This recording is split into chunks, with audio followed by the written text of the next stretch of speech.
Hello दोस्तों, नमस्कार। स्वागत है रामचरितमानस पाठ में। और आपका आज हम पढ़ने वाले हैं पृष्ठ क्रमांक 471 से 475 तक।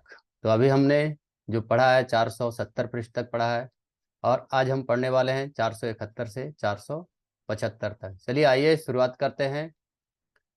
मंगल भवन अमंगल हारी, द्रवहु सुदशरथ अजर बिहारी। राम सिया राम जय जय राम। राम सिया राम जय जय राम। श्यावर रामचंद्र की जय। पवन सुत हनुमान की जय। सीता माता की जय। भ्राता लक्ष्मण की जय। अभी जो प्रसंग चल रहा है, सुमन जी पहुंच गए हैं अयोध्या जी, और वहां सबको संदेश सुना रहे हैं। श्री राजा दशरथ जी बहुत ही चिंतित हैं। इससे आगे अब हम पढ़ने वाले हैं। पृष्ठ क्रमांक 471 से है। मैं आपन किमि कहो कलेसु, जियत फिरे उलेहु राम संदेशु। अस कहि सचिव बचन रहि गयऊ, हानि ग्लानि सोच बस भयऊ। मैं अपने क्लेश को कैसे कहूँ, जो श्री राम जी का यह संदेश लेकर मैं जीता हूँ और जीता ही लौट आया। ऐसा कहकर मंत्री को वाणी रुक गई। वे चुप हो गए और वे हानि के ग्लानि और सोच के बस हो गए। सूत बचन सुनत ही नर नाहु, पर उधरन उर दारुन दाहु। तलफत विषम मोह मन मापा, माजा मन हुमीन कहूँ व्यापा। सारथी सुमंत के वचन सुनते ही राजा पृथ्वी पर गिर पड़े और उनके हृदय में भयानक जलन होने लगा। वे तड़पने लगे। उनका मन भीषण मोह से व्याकुल हो गया, मानो मछली को मांझा व्याप गया हो, यानी पहली वर्षा का जल लग गया हो। करी बिलाप सब रो वही रानी, महाविपत्ति की मिटा जाई बखानी। सुनि बिलाप दुखहु दुख लागा, धीरजहु कर धीरजु भागा। रानियां सब बिलाप करके रो रही है। उस महान विपत्ति का कैसे वर्णन किया जाए। उस समय के बिलाप को सुनकर दुख को भी दुख लगा और धीरज को भी धीरज भाग गया। दोहा। भय कोलाहलु अवधयति, सुनि नृप राउर सोरु। विपुल बिहग बन परे उनिसी, मानहु पुलिस कठोर। सियावर रामचंद्र की जय। राजा के रावले यानी रनिवास में रोने का शोर सुनकर अयोध्या भर में पूरा भारी कोहराम मच गया। ऐसा जान पड़ता मानो पक्षियों के विशाल वन के रात के समय कठोर कठोर ब्रज गिर गया हो, कठोर वज्र गिर गया हो। प्राण कंठगत भय भुआलो, मनि विहीन जन व्याकुल ब्यालु। इंद्र सकल विकल भय भारी, जनु सर सर सिज बिनु बिनु भारी। राजा के प्राण कंठ में आ गए, मानो मणि के बिना सांप व्याकुल हो गया, मरनासन हो गया। इंद्रियां सब सब बहुत ही विकल हो गई, मानो बिना जल के तालाब में कमलों का वन मुरझा गया हो। कौसल्या नृपु दीख मलाना, रविकुल रवि अथौ उजिय जाना। उर धरि धीर राम महतारी, बोली बचन समय अनुसारी। कौशल्या जी ने राजा को बहुत दुखी देखकर अपने हृदय में जान लिया कि अब सूर्यकुल का सूर्य अस्त होने वाला है। तब श्री रामचंद्र जी की माता कौशल्या हृदय में धीरज धरकर समय के अनुकूल वचन बोली। नाथ समझु मन करयु विचारु, राम वियोगी पयोधि अपारु। करन धार तुम अवध जहाजु, चढ़े सकल प्रिय पथिक समाजु।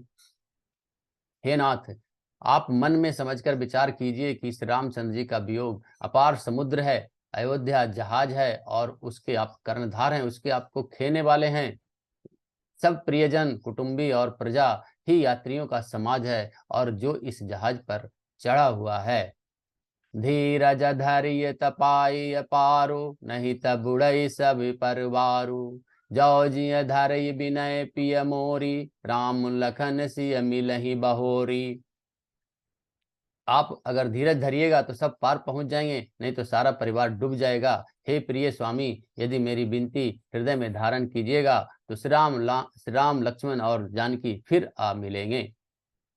दोहा। प्रिया वचन मृदु सुनत नृपु, चित्तयु आँखें उघारी। तलफत मील मलिन जनु, सींचत शीतल बारी। सियावर रामचंद्र की जय। प्रिय पत्नी कौशल्या जी के कोमल वचन सुनते ही राजा ने आंखें खोलकर देखी, मानो तड़पती हुई दीन मछली पर कोई शीतल जल छिड़क रहा हो। धरि धीरज उठि बैठ भुआलु, कहूँ सुमंत्र कहाँ राम कृपालु। कहाँ लखन कहाँ राम सनेही, कहाँ प्रिय बधु पुत्र पुत्र बधु वैदेही। धीरज धरकर राजा उठ बैठे और बोले, सुमंत कहो, श्री राम कृपालु कहाँ है?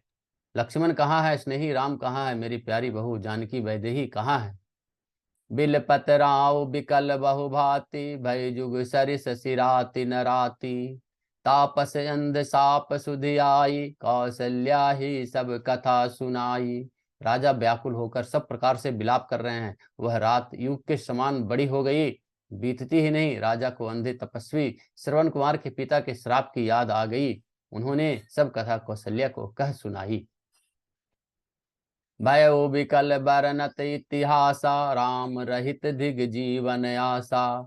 सो तनु राखी करब मैं काहा, जेहि न प्रेम पनु मोर निवाहा। इतिहास का वर्णन करते करते राजा व्याकुल हो गए और कहने लगे, श्री राम के बिना जीने की आशा को अधिकार है। मैं उस शरीर को रखकर क्या करूंगा जिसमें मेरे प्रेम का प्रण नहीं निकाला।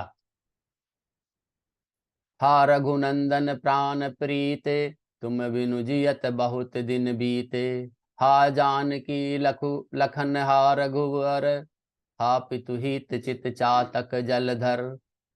हा रघुकुल को आनंद देने वाले मेरे प्राण प्रिय राम, तुम्हारे बिना जीते हुए मुझे बहुत दिन बीत गए। हा जानकी, हा लक्ष्मण, हा रघुवर, हा पिता के चित्रूप, चातक के चित हित करने वाले मेघ।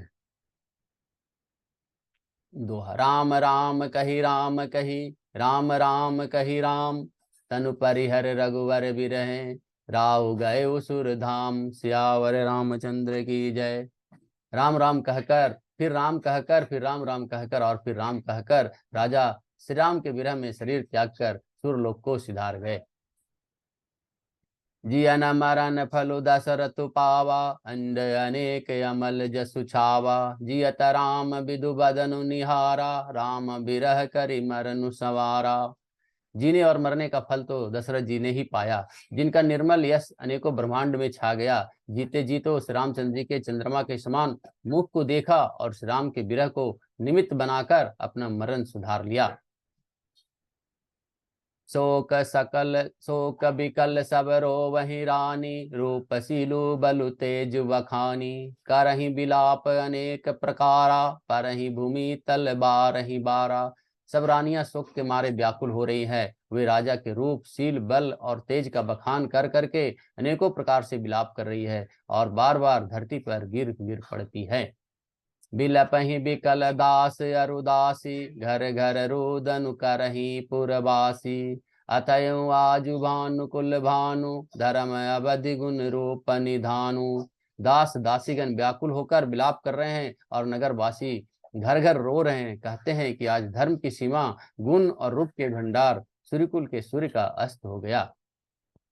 गारि सकल कै के यही देही, नयन विहीन किन्न जग जेही। यही विधि बिलपत रैनि बिहानी, आए सकल महामुनि ज्ञानी। सब कैकेयी को गालियां देते हैं, जिसने संसार भर को बिना नेत्र का अंधा कर दिया। इस प्रकार विलाप करते करते रात बीत गई। प्रातःकाल सब बड़े बड़े ज्ञानी मुनि आए। दोहा। तब वशिष्ठ मुनि समय सम, कही अनेक इतिहास। शोक निवार वो सब ही कर, निज विज्ञान प्रकाश। सियावर रामचंद्र की जय। तब वशिष्ठ मुनि ने समय के अनुकूल अनेक इतिहास कहकर अपने विज्ञान के प्रकाश से सबका शोक दूर किया। तेल नाव भरि नृप तनु राखा, दूतई बोलाई बहुर यस भाषा। धावहु बेगी भरत पही जाहू, नृप सुधि कतहु कहु कनि जानू। वशिष्ठ जी ने नाव में तेल भरवाकर राजा के शरीर की उसमें रखवा दिया। फिर दूतों को बुलवाकर उसने ऐसा कहा, तुम लोग जल्दी दौड़कर भरत के पास जाओ, राजा की मृत्यु का समाचार कहीं किसी से ना कहना। एतने कहु भरत सन जाई, गुरु बोलाई पठौ दो भाई। सुनि मुनि आय सुधावन धाये, चले बेग बरबाजी लजाए। भरत जाकर भरत से इतना ही कहना कि दोनों भाइयों को गुरुजी ने बुलावा भेजा है। मुनि की आज्ञा सुनकर दावत दूत दौड़े वे अपने वेग से उत्तम घोड़ों को चलाते हुए चले। अनरथु अवध आरंभ जब ते कुशगन हो ही भरत कहूँ तब ते देख ही रात भयानक सपना जागी करही कटुकोटि कल्पना। जब से अयोध्या में अनर्थ प्रारंभ हुआ तभी से भरत जी को अपशकुन होने लगा। वे रात को भयंकर स्वप्न देखते थे और जागने पर उन सपनों के कारण करोड़ों या अनेकों तरह की बुरी बुरी कल्पनाएं किया करते थे। विप्र जेबाई दहि दिन दाना शिव अभिषेक करहि विधि नाना मागहि हृदय महेश मनाई कुशल मातु पितु परिजन भाई। अनिष्ट शांति के लिए वे प्रतिदिन ब्राह्मणों को भोजन कराकर दान देते थे, अनेक विधियों से रुद्राभिषेक करते थे। महादेव जी को हृदय से जानकर मनाकर उनसे माता पिता कुटुंबी और भाइयों का कुशल क्षेम मांगते थे। दोहा। यही विधि सोचत भरत मन धावन पहुँचे आई गुरु अनुशासन श्रवण सुनी चले गणेश मनाई। सियावर रामचंद्र की जय। भरत जी इस प्रकार से मन में चिंता कर रहे थे कि दूत आ पहुंचे। गुरु की आज्ञा कानों में सुनते ही वे गणेश जी को मनाकर चल पड़े। चले समीर बेग है यहाँ के नागद सरित शैल बन बाके हृदय सोच बड़ कछु न सुहाई अस जान ही जी जाओ उड़ाई। हवा के समान बेग वाले घोड़ों को हाँकते हुए वे विकट नदी पहाड़ और जंगलों को लांघते हुए चले।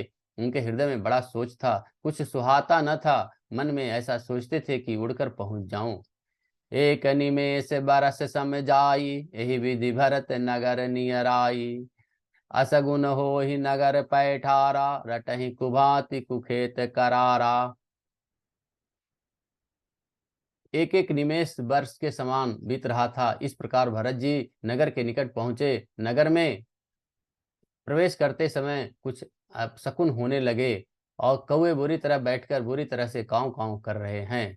खरसियार बोलहि प्रतिकूला सुनि सुनि होई भरत मन सूला श्रीहत सर सरिता बन बागा नगर विशेष भयावन लागा। गधे और सियार विपरीत बोल रहे हैं। यह सुन सुनकर भरत के मन में बड़ी पीड़ा हो रही है। तालाब नदी वन बगीचे सब शोभाहीन हो रहे हैं। नगर बहुत ही भयानक लग रहा है। खग मृग है गए जाय न सोए राम वियोग कुरोग बिगोए नगर नारी नर निपट दुखारी मनहु सबनि सब संपत्ति हारी। श्री रामचंद्र जी के वियोग में वियोग रूपी बुरे रोग से सताए हुए पशु पक्षी हाथी घोड़े सब ऐसे दुखी हो रहे हैं कि देखे नहीं जाते। नगर के स्त्री पुरुष अत्यंत दुखी हो रहे हैं, मानो सब अपनी सारी संपत्ति हार कर बैठे हों। दोहा। पुरजन मिलहि न कहीं कछु गबहि जोरा रही जाई भरत कुशल पूछि न सकहीं भय विषाद मन माही। सियावर रामचंद्र की जय। नगर के लोग मिलते हैं पर कुछ कहते नहीं, गांव से चुपके से जोहार वंदना करके चले जाते हैं। भरत जी भी कुछ कुशल क्षेम नहीं पूछते हैं और उनके मन में भय और विषाद छा रहा है। हाट बाट नहीं जाय निहारी जनपुर दह दिशि लागी दबारी आवत सुत सनि कै कै नंदनी हर सिर बिकुल जल रोहु चंदनी। बाजार और रास्ते देखे नहीं जाते, मानो नगरों में दसों दिशाओं से दवाग्नि लगी हो। पुत्र को आते सुनकर सूर्यकुल रूपी कमल के लिए चांदनी रूप कई हर्षित हुई, बड़ी हर्षित हुई। सजी आरती मुदित उठ धाई द्वारे ही भेटी भवन ले आई भरत दुखित परिवार निहारा मानहु तुहिन बनज बनु बारा। वह आरती सजाकर आनंद में भरकर दौड़ उठी और दरवाजे पर ही मिलकर भरत को शत्रुघ्न को महल में ले आई। भरत ने सारे परिवार को दुखी देखा, मानो कमलों के वन को पाला मार गया हो। आज की कथा हमने 475 पृष्ठ तक पढ़ी है, 471 से 475, और आज की कथा यही समाप्त होती है। मंगल भवन अमंगल हारी द्रवहु सुदशरथ अजिर बिहारी राम सिया राम सिया राम जय जय राम राम सिया राम सिया राम जय जय राम। जाव रामचंद्र की जय, पवन सुत हनुमान की जय, सीता माता की जय, भ्राता लक्ष्मण की जय। जय श्री राम जय श्री राम जय श्री राम।